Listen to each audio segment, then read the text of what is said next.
Welcome to the Sports Show. I'm Andy Marks. And I'm Byron Saucer. Well, we've been used to doing a Friday sports show for the last couple of years after exhaustive negotiations with the network. A lot of talks with Byron's handlers. We're going to add an early week edition, maybe a little Friday night rewind, talk about what happened the week before. Let's start with where you and I were. You were out at North Marion. Close game. Yeah, it really was. North Marion came out and kind of established tempo and took a quick 14-0 lead. And it looked like it was just going to kind of be one of those, they're going to grind them up and spit them out, and that's not what happened at all. It looked like North Marion was a little flat after that. Forest didn't quit. Those kids just dug in and really fought hard. I mean, they've had a lot of injuries already. You know, that now they're 0-2 start.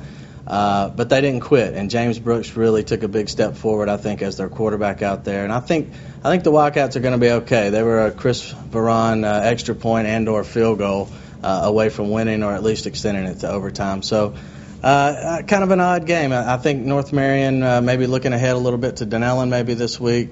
Forest certainly looking to get something going against Westport. Shame for Forest. Number one, they had the huge injury loss to their senior quarterback. Really sad for him because I think he was poised to have a really big year and just a big blow to the program. But it sounds like, based on what you're telling me, that with the sophomore kind of athletic QB, they may be well suited to pick up and not miss too much. Well, I don't know now. I mean, still the passing game is not where it needs to be yet. He certainly has the arm for it, a lot of scrambling ability, and, he ran in both touchdowns, so certainly an athletic kid. But you're right about Zach.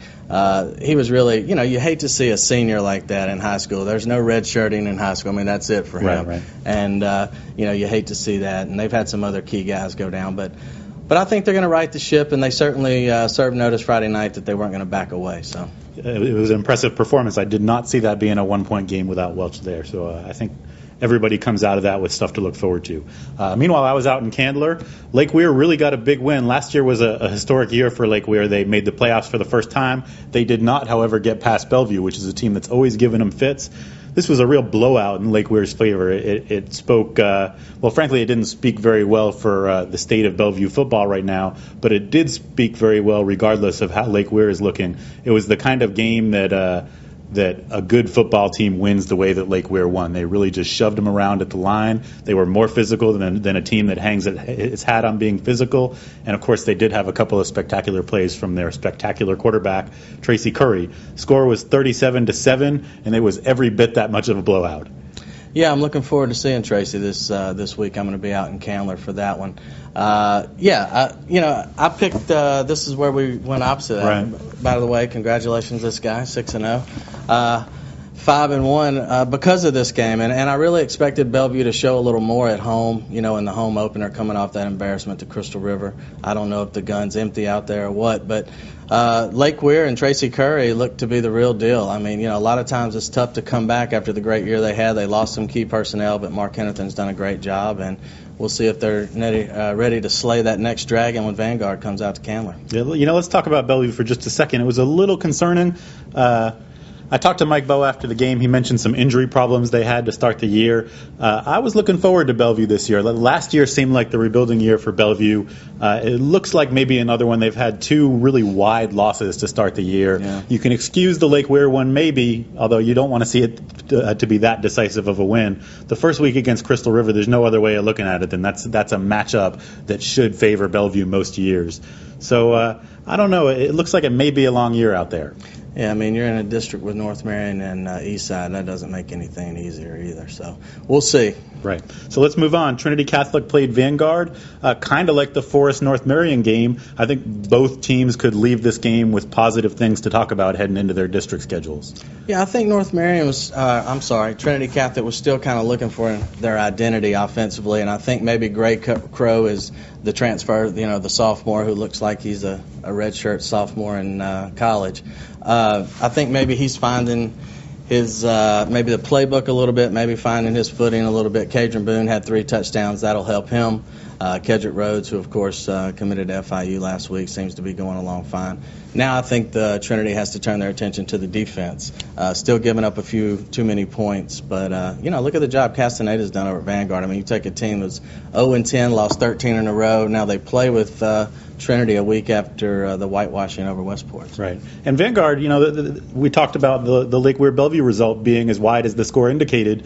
This is a 21-point win for Trinity, but now I wasn't there and you weren't there. But from everything I've heard, Vanguard was in this game. And when you look at the depths that they had to come from last year, they were 0-10. They were not in any games. They were lucky to play close a couple times. I think it's a big step forward for them, and they've really, I think they've really got a chance to compete against some of the upper echelon teams that they're going to face this year, along with Trinity. So let's move on. We had Dunellen playing Westport. This was a lopsided affair. Hard to really point your finger at Westport because of what they've had to go through with a coaching change just a few days before the start of the season. But one thing that cannot be disputed is that the Tigers are off to a fast start.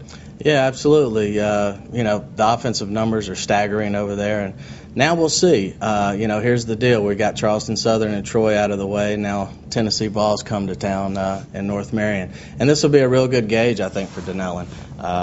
Are they there yet? Of course, it's nice to get North Marion out of that district, but still a nice gauge game for them. And North Marion, quite frankly, needs to bounce back a little bit. They need to get a little more pep in their step this week. I'm excited about this game because it's usually an exciting game. This year, Dunellen's coming in 2-0 with two big wins. North Marion 1-1, but of course their one loss you can throw it out as an actual loss because it's a 1-point loss to the number one team in the state at the time in St. Augustine. Crazy things tend to happen in this rivalry no matter what the state of these two programs are. And these two programs right now I think are in good shape. I'm excited to see what Frank Beasley's going to bring to the table because they've always had some nice skill players out there, but boy do they have some explosive runners. They got Terrence Brooks, they got Angelo Cabrera, they got Bubba Black. Any of these guys can hit home runs when you give them the football.